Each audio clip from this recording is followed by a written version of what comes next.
1830, 1846 കാലഘട്ടത്തിൽ തിരുവനന്തപുരം ഭരിച്ചിരുന്ന സ്വാതി തിരുനാൾ രാമവർമ്മ മഹാരാജാവാണ് ട്രിവാൻഡ്രം സൂ എന്ന വിഷന്റെ പിന്നിലുള്ളത്. അദ്ദേഹത്തിന്റെ കയ്യിൽ ധാരാളം കുതിരകൾ, ആനകൾ, അങ്ങനെ പല ഇനത്തിലുള്ള ജീവികൾ ഉണ്ടായിരുന്നു. അതായിരുന്നു ഈ സൂവിന്റെ തുടക്കമെന്നാണ് പറയപ്പെടുന്നത്. പിന്നീട് ബ്രിട്ടീഷ് ഇൻവോൾവ്മെന്റും അങ്ങനെ പല കാര്യങ്ങളും ഇതിനിടയ്ക്ക് നടന്നിട്ടുണ്ട്. അങ്ങനെയാണ് ഇന്ന് കാണുന്ന ട്രിവാൻഡ്രം സൂ ഇവിടെ രൂപപ്പെട്ടത്. എന്തായാലും നമുക്ക് ചരിത്രം വിടാം, എന്നിട്ട് ഇവിടുത്തെ ഇപ്പോഴത്തെ കാഴ്ചകളിലേക്ക് വരാം. ട്രിവാൻഡ്രം മൃഗശാല സ്ഥിതി ചെയ്യുന്ന ട്രിവാൻഡ്രം സിറ്റിക്കുള്ളിൽ തന്നെയാണ്. കനകക്കുന്ന് കൊട്ടാരത്തിന്റെയും നേപ്പിയർ മ്യൂസിയത്തിന്റെയും എല്ലാം അടുത്താണ് നമ്മുടെ മൃഗശാല സ്ഥിതി ചെയ്യുന്നത്.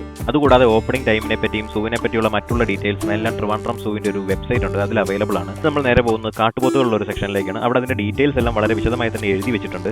ഗൗർ അല്ലെങ്കിൽ കാട്ടുപോത്ത് എന്ന് നമ്മൾ വിളിക്കുന്ന ഈ ജീവി ഗോവയുടെയും ബീഹാറിന്റെയും സംസ്ഥാന മൃഗമാണ്. ഏകദേശം 1500 കിലോയോളം ഭാരം വരുന്ന ജീവിയാണ് ഈ കാട്ടുപോത്തുകൾ. ഏകദേശം 30 വർഷത്തോളം ആയുസും ഇവയ്ക്കുണ്ട്. സാധാരണയായിട്ട് ഇവയെ കാണുന്നത് 8 അല്ലെങ്കിൽ 11 എണ്ണം വരെയുള്ള ഗ്രൂപ്പുകളിലായിട്ടാണ്. പക്ഷേ ഫുഡിന്റെ അവൈലബിലിറ്റി അനുസരിച്ച് ലാർജ് ആയിട്ടുള്ള ഗ്രൂപ്പുകളിലും നമുക്ക് കാണാൻ സാധിക്കും.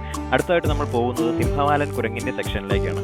10-20 എണ്ണം ഗ്രൂപ്പായിട്ടാണ് ഇവ സാധാരണ കാട്ടിൽ കാണപ്പെടാറ്. ഇവയെ കാണപ്പെടുന്നത് കൂടുതലും വെസ്റ്റേൺ ഘട്ട അല്ലെങ്കിൽ കേരളത്തിന്റെ പശ്ചിമഘട്ട ഏരിയയിലാണ്. കേരള, തമിഴ്നാട്, കർണാടക തുടങ്ങിയ സംസ്ഥാനങ്ങളിൽ ഇവയെ കണ്ടുവരുന്നുണ്ട്. IUCN ലിസ്റ്റിൽ എൻഡേഞ്ചേർഡ് ആയിട്ടുള്ള ഒരു സ്പീഷ്യസ് ആയി മാർക്ക് ചെയ്തിരിക്കുന്നതാണ് സിംഹവാലൻ കുരങ്ങുകൾ. ഇവയ്ക്ക് ഈ പേര് വരാൻ കാരണം ഇവിടെ വാല് സിംഹത്തിൻ്റെതുപോലുള്ളതായതുകൊണ്ടാണ്.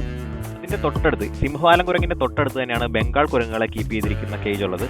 കൃഷിയിടങ്ങൾ നശിപ്പിക്കുക, അങ്ങനെ കൂടുതൽ ഹ്യൂമൻ ഇന്ററാക്ഷൻസ് ഉള്ള ഒരു കുരങ്ങ് വർഗ്ഗമാണ് ഈ ബംഗാൾ കുരങ്ങുകൾ. വേറൊരു ഇൻട്രസ്റ്റിംഗ് ഫാക്ട് എന്താണെന്ന് വെച്ച് കഴിഞ്ഞാൽ ഇവ 10 മുതൽ 50 വരെയുള്ള ഗ്രൂപ്പുകളായിട്ടാണ് ട്രാവൽ ചെയ്യുന്നത്. പിന്നെ ഇതിന്റെ ഇന്റലിജൻസ് മറ്റു കുരങ്ങ് വർഗ്ഗങ്ങളെക്കാൾ വളരെ കൂടുതലാണ്. അതുപോലെ ഇതിന്റെ കമ്മ്യൂണിക്കേഷൻ സ്കിൽസ്, സ്റ്റഡീസ് പറയുന്നത് ഇതിന്റെ ഫേഷ്യൽ എക്സ്പ്രഷൻസ് മറ്റു കുരങ്ങുകളെക്കാളും കൂടുതലായിരിക്കും. എല്ലാം അവരവിടെ റെസ്റ്റ് എടുക്കട്ടെ. നമുക്ക് അടുത്ത സെക്ഷനിലോട്ട് പോകാം. നമ്മൾ തൃശ്ശൂർ മൃഗശാലയിലും മറ്റു മൃഗശാലകളിലും കാണുന്നത് പോലെ തന്നെ ഇവിടെയുള്ള മരങ്ങളെല്ലാം ലേബൽ ചെയ്ത് അതിന്റെ ഡീറ്റെയിൽസ് എല്ലാം പ്രൊവൈഡ് ചെയ്തിട്ടുണ്ട്. പിന്നെ മറ്റൊരു കാര്യമുണ്ട് കേട്ടോ, ഈ സൂ നമുക്ക് നടന്നു കാണാൻ ബുദ്ധിമുട്ടാണെങ്കിൽ ഇവിടെ ഒരു ഇലക്ട്രിക് കാർ അവൈലബിൾ ആണ്. അതിൽ നമ്മളെ കയറ്റി ഇവർ ഈ സൂ മുഴുവൻ ചുറ്റിക്കാണിക്കും. നമ്മൾ നടന്ന് നേരെ ചെല്ലുന്നത് കൂമനെ സൂക്ഷിച്ചിരിക്കുന്ന ഒരു കേജിലോട്ടാണ്. ഈ കേജിന്റെ കണ്ണികളുടെ അടുപ്പം കാരണം കൂമനെ നമുക്ക് ശരിക്കും കാണാൻ പോലും പറ്റത്തില്ല. ഇവിടെയുള്ള പല കേജുകളുടെ ഒരു പ്രശ്നം അതാണ് കേട്ടോ. കാരണം ഈ വെള്ളിമൂങ്ങ പോലുള്ള പല ജീവികളും ഇവിടെ ഉണ്ട്. വെള്ളിമൂങ്ങയുടെ ഒക്കെ കൂട് കണ്ട് നമ്മൾ ഞെട്ടിപ്പോകും. കാരണം ഒരു ടൈഗറിനെ സൂക്ഷിച്ചതിനേക്കാളും വലിയ കൂട്ടിലാണ് അവർ വെള്ളിമൂങ്ങയെ സൂക്ഷിച്ചിരിക്കുന്നത്. വിലങ്ങനെയുള്ള വലിയ തടിച്ച കമ്പികൾ, പിന്നെ കുറുകെയുള്ള ചെറിയ നെറ്റ്. ചിലപ്പോൾ അതിന്റെ പ്രൊട്ടക്ഷന് വേണ്ടിയിട്ടായിരിക്കും. എന്തായാലും പക്ഷേ മനുഷ്യന് കാണാൻ പറ്റുന്ന ഒരു രീതിയിലായിരുന്നെന്നുണ്ടെങ്കിൽ ഞാൻ അതിനെ നിങ്ങളെ ഉറപ്പായിട്ടും കാണിച്ചത്. നമ്മൾ നടന്നു വരുമ്പോൾ നമ്മൾ ഖാലിജ് ഫെസന്റ് എന്ന് പറയുന്ന ഒരു വർണ്ണക്കോഴിയെ നമുക്ക് കാണാം. നല്ല രസമുണ്ട്. ഒരു കോഴി വർഗ്ഗത്തിൽപ്പെട്ട ജീവിയാണ്. നല്ല രസമുണ്ട് കാണാനായിട്ട്. അത് കൂട്ടിലൂടെ അങ്ങോട്ടും ഇങ്ങോട്ടും ഓടി നടപ്പുണ്ട്.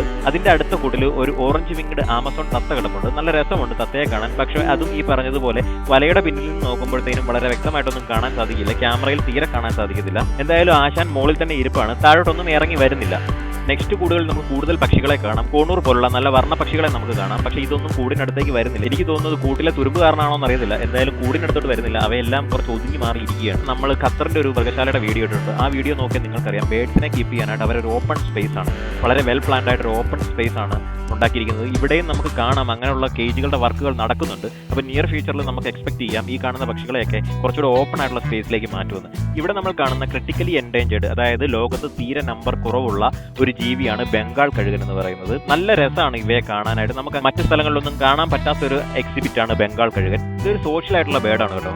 കാരണം കണ്ടാൽ ഒരു ഭീകരത ഉണ്ടെങ്കിലും ആൾവാസമുള്ള ഏരിയയുടെ അടുത്താണ് ഇവ താമസിക്കാറുള്ളത്. ഇത് ഫീഡ് ചെയ്യുന്നത് ചത്ത മൃഗങ്ങളുടെ മാംസത്തിൽ നിന്നാണ്. പെസ്റ്റിസൈഡിന്റെ യൂസ്, അങ്ങനെ പല കാരണങ്ങൾ കൊണ്ട് ഇത് എൻഡേഞ്ചേർഡ് ആണ്. ക്രിട്ടിക്കലി എൻഡേഞ്ചേർഡ് ആയിട്ടുള്ള ഒരു സ്പീഷീസ് ആണ്. ഇതിന്റെ തൊട്ടടുത്താണ് മീൻ മുതലേ ഇവർ സൂക്ഷിച്ചിരിക്കുന്നത്. സാധാരണ മുതലകളെ പോലെയല്ല, കൂടുതൽ സമയം വെള്ളത്തിൽ ജീവിക്കുന്ന ഇവ മെയിൻ ആയിട്ടും ഫീഡ് ചെയ്യുന്നത് ഫിഷസിനെയാണ്. പക്ഷേ ഈ വീഡിയോ എടുക്കാൻ വേണ്ടിയിട്ട് ഞാൻ വളരെ കഷ്ടപ്പെട്ടു. കാരണം ഇതിന്റെ കേജ് അങ്ങനെയാണ് ഉണ്ടാക്കി വെച്ചിരിക്കുന്നത്. ഒരു മനുഷ്യന് അതിന്റെ അടുത്തോട്ട് ചെല്ലാനോ അതിനെ വ്യക്തമായിട്ട് കാണാനോ സാധിക്കാത്ത ഒരു രീതിയിലാണ് ഈ കേജ് ഉണ്ടാക്കി വെച്ചിരിക്കുന്നത്. ഇത് മീൻ തിന്നുന്ന ഒരു നല്ല വീഡിയോ ഞാൻ എടുത്തതാണ്. പക്ഷേ കേജ് മാത്രമേ കാണാൻ പറ്റുന്നുള്ളൂ. അതുകൊണ്ട് അത് ഞാൻ ഇതിൽ ആഡ് ചെയ്തിട്ടില്ല. അവിടുന്ന് നമ്മൾ നേരെ ചെല്ലുന്നത് ഒരു ഓപ്പൺ കേജിലേക്കാണ്. ഓപ്പൺ കേജ് എന്ന് പറഞ്ഞാൽ ഒത്തിരി ഏരിയ ഒന്നിച്ച് വളച്ചു ചുറ്റി അവരൊരു കൂടുണ്ടാക്കിയിരിക്കുകയാണ് പക്ഷികളെ സൂക്ഷിക്കാനായിട്ട്. ഇതൊരു വളരെ നല്ലൊരു ഇനിഷ്യേറ്റീവാണ്. ഇങ്ങനെ വേണം ബേഡ്സിനെ ശരിക്കും സൂക്ഷിക്കാനായിട്ട്. സമീപ ഭാവിയിൽ തന്നെ ഇപ്പോൾ കേജിനുള്ളിൽ സൂക്ഷിച്ചിരിക്കുന്ന പറ്റാവുന്നത്ര പക്ഷികളെ ഇവർ ഇങ്ങനത്തെ കേജുകളിലേക്ക് മാറ്റുമെന്ന് നമുക്ക് പ്രതീക്ഷിക്കാം. ഇതിൽ നല്ല ഭംഗിയുണ്ട് പക്ഷികളെ കാണാൻ. വളരെ വെറൈറ്റി പക്ഷികളുണ്ട്. പലതിന്റെയും പേര് എനിക്കറിയില്ല, പക്ഷെ നല്ല രസമാണ് കാണാൻ. എന്തായാലും അത് നമുക്ക് എൻജോയ് ചെയ്യാം. അവിടുന്ന് കുറച്ച് മുന്നോട്ട് പോകുമ്പോൾ നീർനായ കീപ്പ് ചെയ്തിരിക്കുന്ന ഒരു കൂട് നമുക്ക് കാണാം.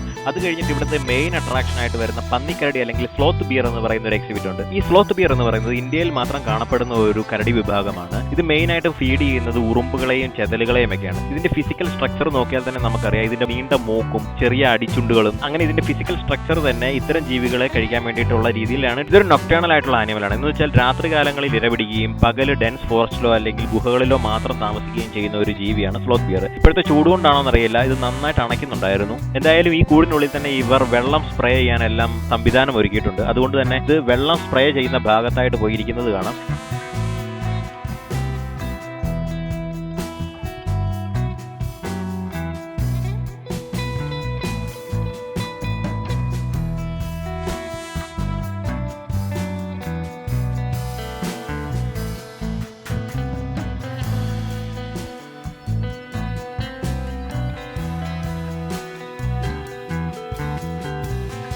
അവിടെ നമ്മൾ നേരെ പോകുന്നത് മാനുകളെ സൂക്ഷിച്ചിരിക്കുന്ന ഒരു സ്ഥലത്തേക്കാണ്. സാധാരണ ഇന്ത്യയിൽ കാണുന്ന സ്പോട്ടഡ് ഡിയർ തന്നെയാണ് ഇവിടെ കൂടുതലായിട്ടും ഉള്ളത്. പിന്നെ നമ്മൾ നേരെ പോകുന്നത് സിംഹത്തെ സൂക്ഷിച്ചിരിക്കുന്ന ഒരു സെക്ഷനിലോട്ടാണ്. ഇവരുടെ വെബ്സൈറ്റിലെ ഡീറ്റെയിൽസ് അനുസരിച്ചിട്ട് ഇവിടെ 2 സിംഹങ്ങൾ, ഒരു ആൺസിംഹവും ഒരു പെൺസിംഹവും കാണണം. പക്ഷേ നമ്മൾക്ക് ആൺസിംഹത്തെ മാത്രമേ കാണാൻ സാധിച്ചുള്ളൂ.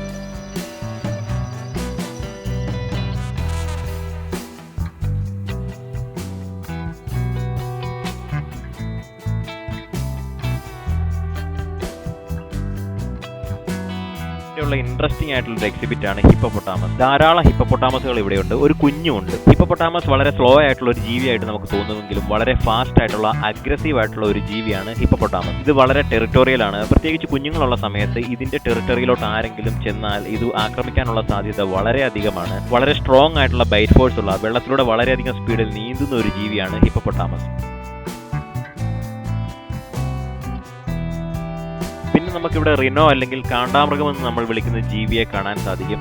അതിനെ നിങ്ങൾ ശ്രദ്ധിച്ചാൽ അറിയാം, ഇതിന്റെ കൊമ്പ് മുറിച്ച് മാറ്റിയതായിരിക്കും. പല രാജ്യങ്ങളിലും ഇതിന്റെ കൊമ്പ് ഇവർ മുറിച്ച് മാറ്റി എന്നിട്ട് ഇതിനെ ട്രീറ്റ് ചെയ്ത് വിടും. അതിന്റെ കാരണം മറ്റൊന്നുമല്ല, കൊമ്പിന് ബ്ലാക്ക് മാർക്കറ്റിൽ വളരെയധികം വിലയുള്ള ഒരു വസ്തുവാണ്. അതിനു വേണ്ടിയിട്ട് ഇതിനെ അപകടപ്പെടുത്താൻ സാധ്യതയുണ്ട്.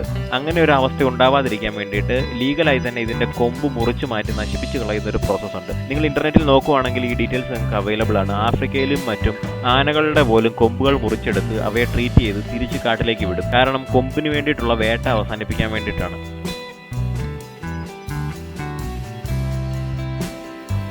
നമ്മളിവിടെ കണ്ട ഒരു ഇൻട്രസ്റ്റിംഗ് ആയിട്ടുള്ള ജീവിയാണ് ബ്രൗൺ റിയ എന്ന് എഴുതിയിരിക്കുന്ന ഈ പക്ഷി. കണ്ടാൽ ഒട്ടക പക്ഷിയെ പോലെ ഇരിക്കുന്ന ബ്രൗൺ റിയ തെക്കേ അമേരിക്കക്കാരിയാണ് കേട്ടോ. ഇവയുടെ ആൺ പക്ഷികളാണ് മുട്ടയ്ക്ക് അടയിരിക്കുന്നത് എന്നത് ഒരു ഇൻട്രസ്റ്റിംഗ് ഫാക്റ്റ് ആണ്.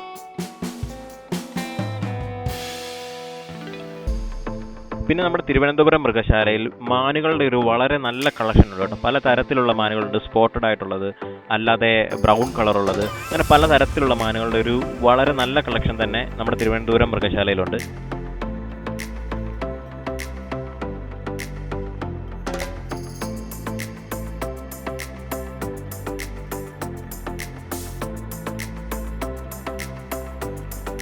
നമ്മൾ ആദ്യം കണ്ട കാട്ടുപോത്തുകളെക്കാളും വളരെ മസ്കുലർ ആയിട്ടുള്ള ബോഡിയുള്ള കാട്ടുപോത്തുകളാണ് നമ്മളിപ്പോൾ കാണുന്നത്. പിന്നെ മറ്റൊരു ഇൻട്രസ്റ്റിംഗ് ഫാക്ട് ഉള്ളതെന്ന് പറഞ്ഞു കഴിഞ്ഞാൽ, ഇത് മെയ്റ്റ് ചെയ്യുന്ന സീസണിൽ ഒഴികെ നോർമലായിട്ട് മെയിൽ ആയിട്ടുള്ള ഗൗറുകൾ പ്രത്യേകം ഒരു ഗ്രൂപ്പ് ഫോം ചെയ്ത് ഒരു ബാച്ചിലർ ഗ്രൂപ്പായിട്ടായിരിക്കും ട്രാവൽ ചെയ്യുന്നത്. മേറ്റിംഗ് സീസണിൽ മാത്രമേ ഉള്ളൂ ഇവ ഫീമെയിൽസിനെ ജോയിൻ ചെയ്യാറുള്ളൂ.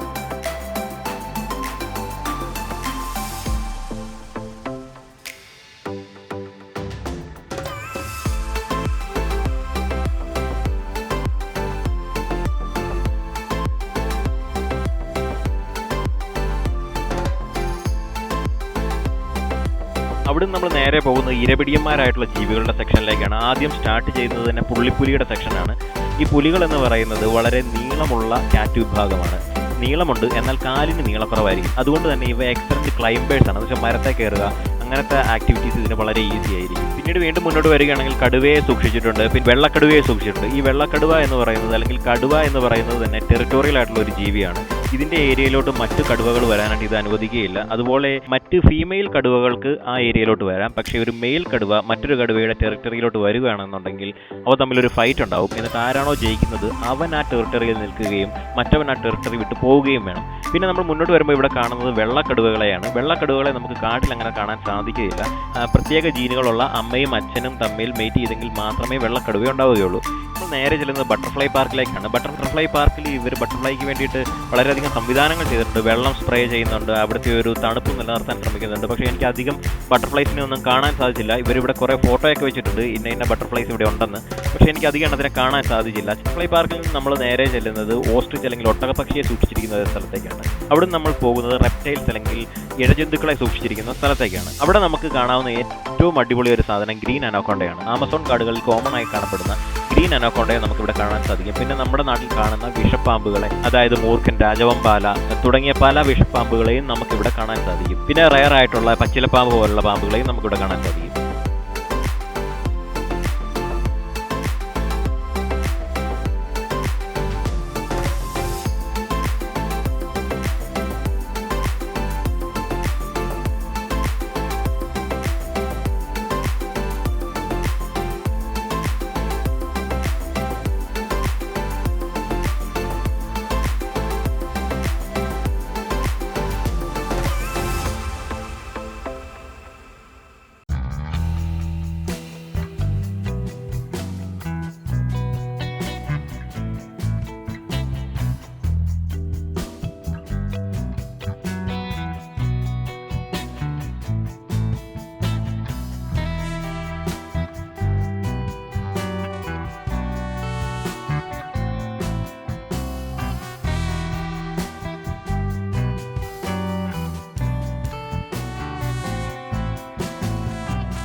എന്തായാലും തിരുവനന്തപുരം മൃഗശാലയിലെ കാഴ്ചകൾ നിങ്ങൾക്ക് ഇഷ്ടമായെന്ന് വിചാരിക്കുന്നു.